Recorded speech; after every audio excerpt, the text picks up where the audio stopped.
우리 지역의 이슈를 짚어드립니다. 이슈 토크 시작합니다. 최근 대기 오염물질 측정 기록부를 허위로 조작한 대구 경북 내 업체들이 줄줄이 적발이 됐습니다. 환경부는 기소 의견으로 검찰에 송치했는데요. 구속된 책임자가 석포제련소 임원인 것으로 알려졌습니다. 또다시 도마 위에 오른 석포제련소 문제, 오늘 이슈 토크에서 다뤄봅니다. 기화석 경안신학대학원 대학교 커뮤니티 정책학과 교수 그리고 조정훈 오마이뉴스 기자와 함께하겠습니다. 두 분 어서 오세요. 네, 안녕하십니까. 반갑습니다. 자, 석포제련소가 계속해서 문제를 일으키고 있어요. 먼저 이 검찰에 송치된 이번 사건 어떤 내용인지부터 좀 정리를 해볼까요? 예, 석포제련소가 끊임없이 이런 대기 오염가스, 대기 오염 물질을 배출하는 문제에 있어서 계속 논란이 되고 있는데요. 환경부가 지난 30일이었습니다. 지난달 30일이었는데요. 보도자료를 내고 석포제련소와 그리고 대구 지역 측정 대행업체 세 곳을 적발을 했다 이렇게 밝혔습니다. 석포제련소는 이제 그 임원 한 명 그리고 그 측정 대행업체 대표 또 한 명 또 이 두 사람을 구속을 하고 모두 7명을 기소 의견으로 지금 검찰에 송치를 했다고 밝혔는데요. 네. 석포제련소는 측정 대행업체와 공모를 해서 실제로 측정을 하지 않거나 또는 측정을 했는데 수치를 조작하는 방법을 통해서 이제 그 서류를 조작을 했습니다. 이 서류를 조작했는 게 상당한데요. 지난 2016년부터 3년 동안 무려 1,868부를 조작을 했습니다. 대기 측정 기록부를 이제 조작을 하고 허위로 발급을 받았는데요. 이 중에서는 이제 실제로 측정한 값이 배출 허용 기준을 이제 초과를 했는데 그럼에도 불구하고 기준치 이내로 이렇게 나온 것처럼 조작한 게 무려 276분나 됐습니다. 그리고 이제 미세먼지와 황산화물 농도값을 배출 허용 기준의 약 30% 미만으로 이제 조작을 한 경우도 있었는데요. 지난 2017년부터 2018년까지 모두 4차례에 걸쳐서 기본 배출 부과금을 면제받은 사실도 확인이 됐습니다. 특히 1급 발암물질인데요. 그 비소라고 있습니다. 이 비소 항목의 배출 허용 기준은 그 2ppm 미만으로 되어 있습니다. 그럼에도 불구하고 실제 허용 기준의 허용 기준보다 무려 이제 19배나 그 초과한 39.362 ppm이 나왔습니다. 그런데 이거를 무려 1,400배 정도 낮췄습니다. 그래서 0.028 ppm으로 이제 측정한 것처럼 이렇게 조작을 하기도 했습니다. 이 환경 문제를 끊임없이 불러일으키고 있는 석포제련소, 지금 3년 동안 이런 불법이 자행돼 왔는데 3년이라면 꽤 긴 시간이라고 볼 수가 있잖아요. 왜 그동안 이 잘못을 발견하지 못한 걸까요? 네, 먼저 말이죠. 참 석포제련소 참 말도 많고 탈도 많습니다. 바로 우리 이 시사 프로그램 이슈 토크에서도 벌써 지금 세 번째 정도 아닌가요? 제 기억에도 지금 야 이건 너무 심하다라는 생각이 드는데요. 사실은 이제 이러한 문제가 발견되게 된 것은 원래 규정상 그 오염 물질을 배출하는 업체가 오염 물질의 그 이 수치를 늘 측정을 해서 기록하고 보관하도록 되어 있습니다. 규정상. 법적으로. 네, 법적으로. 그런데 이 배출하는 업체가 자기들 스스로 측정하는 것이 아니고 측정을 또 전문으로 하는 기관이 있어요. 업체들이 있어요. 그게 대행을 하는 거예요. 위탁을 주는 거죠. 그렇게 되면 이제 하나의 장점은 있죠. 배출 업체 입장에서는 본인 스스로가 측정해서 기록해서 보관하는 것보다 전문 위탁 대행 업체에 의뢰를 한 것이니까 객관성도 좀 담보가 된다고 생각을 하죠.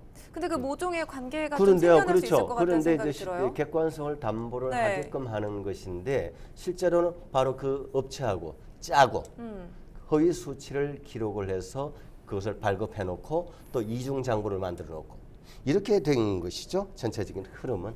처음에는 근데 이게 이름이 공개되지가 않았었잖아요. 대기업 A 업체다 이런 식으로 알려졌었는데 또 이게 어떻게 석포제련소다라는 게 드러난 겁니까? 원래 이 석포제련소의 문제가 이 단속에 의해서 발견된 것은 이제 환경부의 단속에서 이제 발견이 됐는데 이것이 이제 공표될 수 없었던 것이 이런 부분이 있어요. 법률상 피의 사실을 함부로 공표하면 안 됩니다.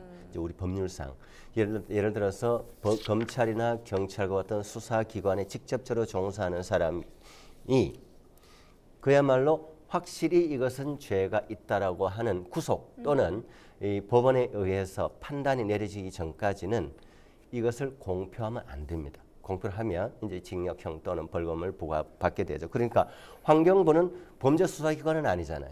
그냥 공표를 못했던 거죠. 근데 이번에 방금 처음에 이제 조 기자께서 얘기했던 대로 임원이 구속되고 이런 상황이 되면서 이제 알려지게 된 거죠.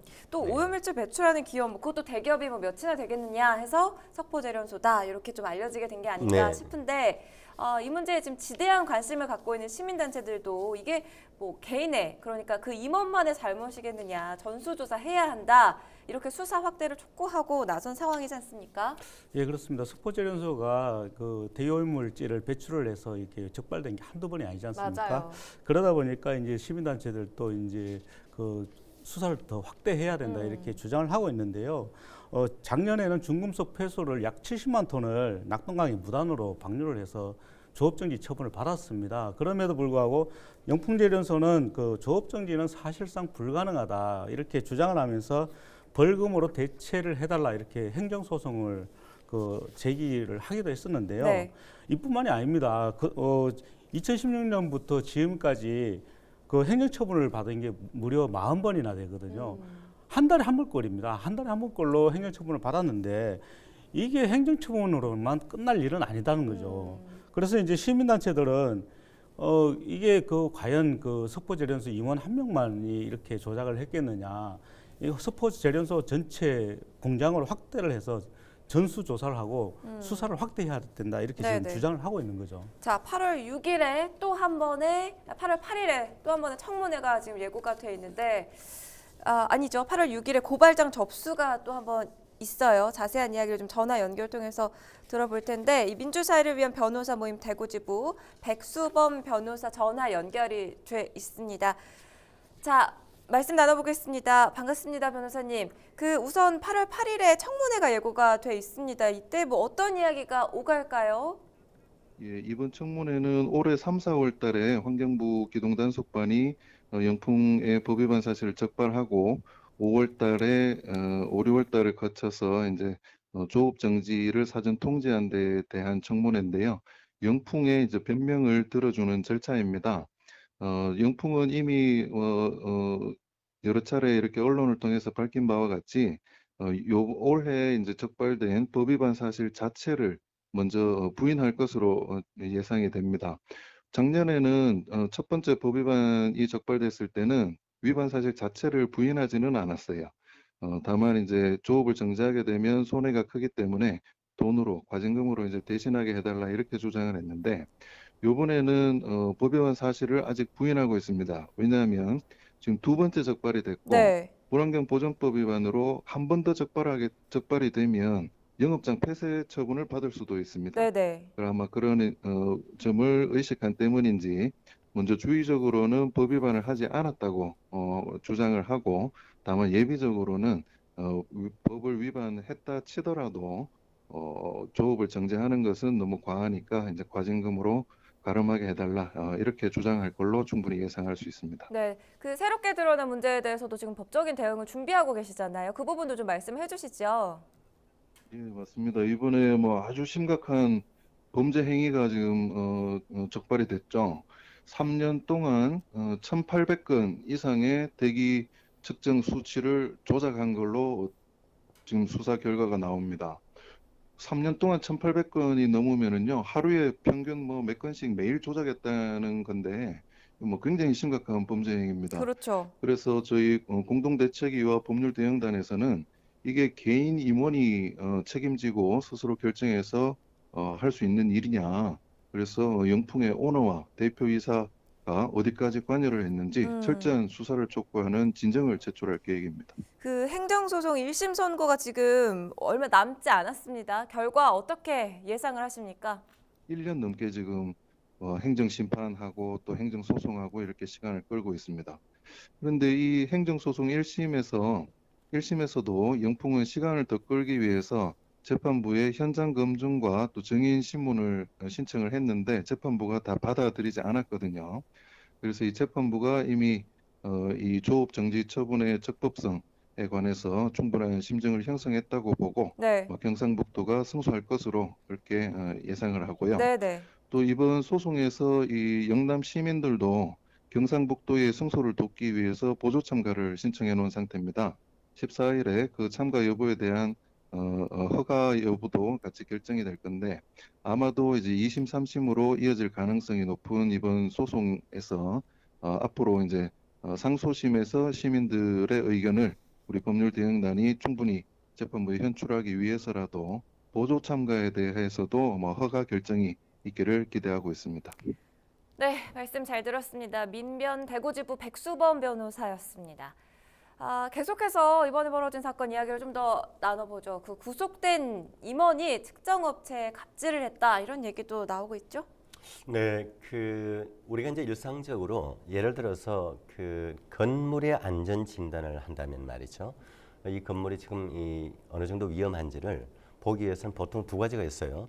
육안 안전 진단. 그래서 눈으로 봐서 이거 지금 굉장히 심각하네. 네. 그다음 두 번째는 요즘 이제 레이저 초음파랑 이 콘크리트에 이렇게 붙이면 내부가 어느 정도 이제 이 문제가 있냐. 이건 이제 소위 말해 정밀 안전 진단이라고 그러죠. 네. 이와 마찬가지로 바로 배출물을 이 석포 재련소 같은 경우에 이 배출물이 어느 정도의 심각하고 문제가 있는지를 측정을 하기 위해서는 원래는 그 현장에 측정공을 넣어서 측정을 해야 돼요. 네네. 자, 그렇게 측정공을 넣어서 측정을 하거나 그리고 또는 이 수치 자체를 있는 그대로 하겠다라고 했을 경우에 이 위탁을 하는 배출하는 업체 석포재련소 측에서 위탁 대행을 해준 업체에 압력을 넣는 거죠. 왜 내가 시킨 대로 안 하냐 또는 측정공 굳이 그렇게 왜 하느냐 할 필요 없지 않느냐 이런 식으로 해서 말을 안 들으면 결제를 안 해주는 거죠. 그 당연히 위탁을 했으면 스스로 지급해두는 거죠. 근데 그걸 뭐 결제를 미룬다거나 업체를 힘들게 하는 그야말로 갑질하는 횡포죠. 갑질이 구체적으로 그럴 수밖에 없을 것 같다는 생각도 네. 드는데 사실 이 석포재련소도 문제지만 측정을 해주는 업체도 심각하게 마찬가지입니다. 거짓 발급을 무려 900개가 넘는 곳에다가 해줬다는데 이게 믿기지가 않거든요. 예, 그렇습니다. 앞서 제가 말씀드렸다시피 이제 3개 업체가 적발이 됐다고 말씀을 드렸는데요. 네. 이 3개 업체가 대구, 경북, 경남에 있는 무려 900여 곳이 넘는 업체로부터 지난 2016년부터 3년간 총 18,000부 정도의 대기 측정 기록부를 조작을 해줬습니다. 이 조작을 한 것은 어떤 식으로 했냐면은 수치에 맞도록 분석 일지를 허위로 만들어줬거든요. 네. 또 허위로 만들기도 했고 또 중금속 항목과 가스상 그 항목에 대해서는 농도를 이제 자기들이 이미 또 알고 있기 때문에 네. 그 표준 용액으로 가짜 시료를 제작을 해서 분석을 하기도 하고 또 허위 측정을 숨기려고 조직적으로 철저하게 대비한 것도 드러났습니다. 이 뭐 석포 재련소뿐만 아니라 이 업체들도 서로가 부정한 짓을 저지른 거죠. 그런데 또 이 업체들이 이 많은 900곳이 넘는 업체들로부터 이제 분석을 하다 보니까 아무래도 인력도 부족할 게 아닙니까? 그러다 보니까 이제 직접 이제 채용을 인력을 하지 못하고 이 국가기술 자격증을 가진 사람들의 명의만 빌려가지고 자기들이 직접 그 시료를 채취하고 직접 그 분석 자료를 만들기도 했습니다. 그렇게 하면서 인건비를 이제 착보를 하게 되는데요. 인건비를 지불한 것처럼 하고 다시 되돌려받는 방식으로 약 2억 5천만 원 정도를 빼돌린 사실로 드러났습니다. 이 꼬리가 길면 밟힌다고 하지 않습니까? 이게 적발될 수밖에 없는 너무나 과감한 불법을 저지른 게 아닌가 싶기도 하거든요. 혐의가 입증이 되면 이에 어떤 처벌 앞으로 받게 될지도 좀 주목을 해봐야 될 것 같은데 처벌은 뭐 강력하게 될까요? 어떻게 보십니까? 저는 어렵다고 봅니다. 왜냐하면 지금 현재 법률 이 규정이 너무나 약해요. 각 법률에 따라서 벌금 1천만 이하, 징역 1년 이하 또는 과태료 500만 원 이하 이렇게 책정이 되어 있는데 네. 이 정도 금액 가지고 이런 업체들이 그걸 따르겠습니까? 그 벌금 내버리면 그만이고 과태료 내버리면 그만인데요. 방금 우리 전화 연결해서 들었던 그 백수본 변호사 멘트에 있었잖아요. 이건 굉장히 심각한 범죄라고. 그럼요. 아, 그럼요. 그래서 이건 다른 대안이 없습니다. 하루빨리 더욱더 강력한 처벌 규정이 만들어져야 됩니다. 네. 네.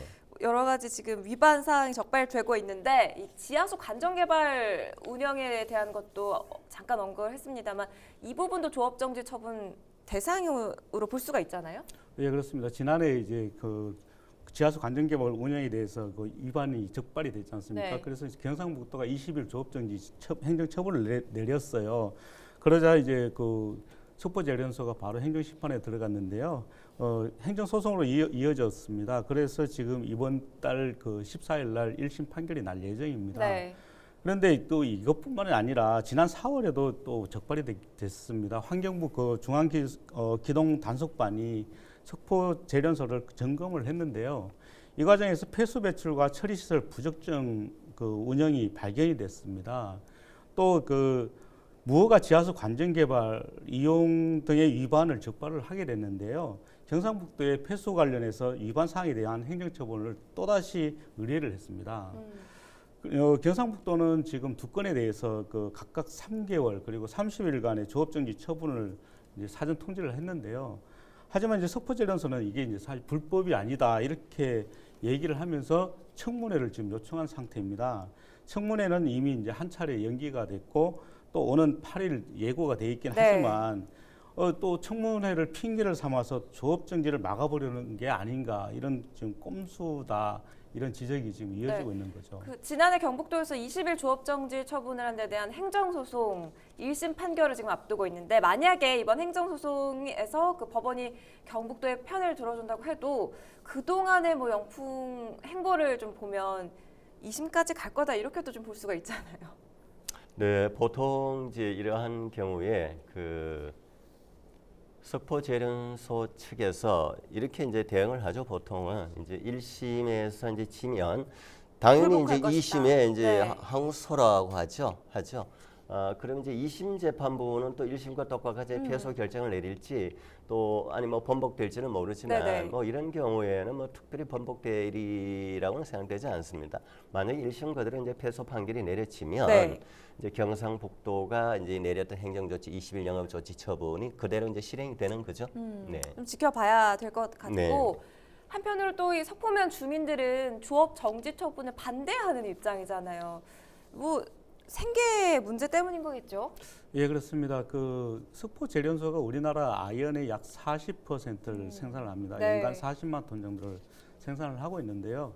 그러다 보니까 석포면에 있는 주민들이 거의 대부분 석포재련소와 연관이 있다고 볼 수가 있습니다. 네네. 석포재련소 주변의 주민들이 약 2,200여 명 정도가 되는데 이 중에서 40% 정도인 1,200명 정도, 한 60% 되겠네요. 1,200명 정도가 석포재련소에서 근무를 하고 있고 또 그 근처에서 식당이라든지 여러 그 연관 일을 하고 있는 분들까지 포함을 한다면은 많은 사람들이 석포재련소로 인해서 생계를 유지를 하고 있는데요. 네네. 그러다 보니까 그 지금 그 조업정지 처분에 대해서 반대를 많이 하고 있습니다. 제가 석포재련소를 여러 번 취재를 했었는데요. 제가 갔을 때 현수막에 이런 게 걸려 있었습니다.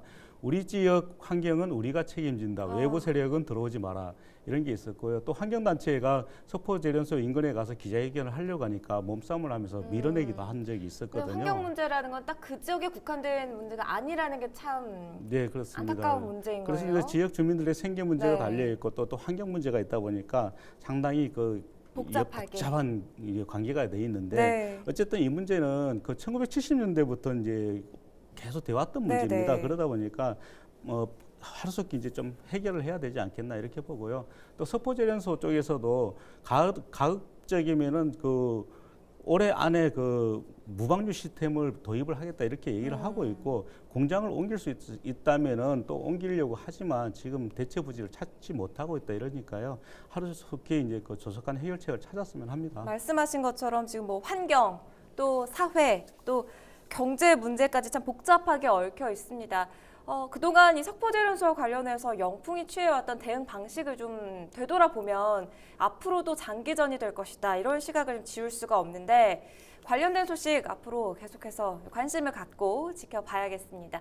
새로운 소식이 들어오면 또 이 문제 그때 다시 논의해 보도록 하죠. 이슈토크 오늘은 여기까지입니다. 함께해 주신 두 분 말씀 고맙습니다. 네. 감사합니다.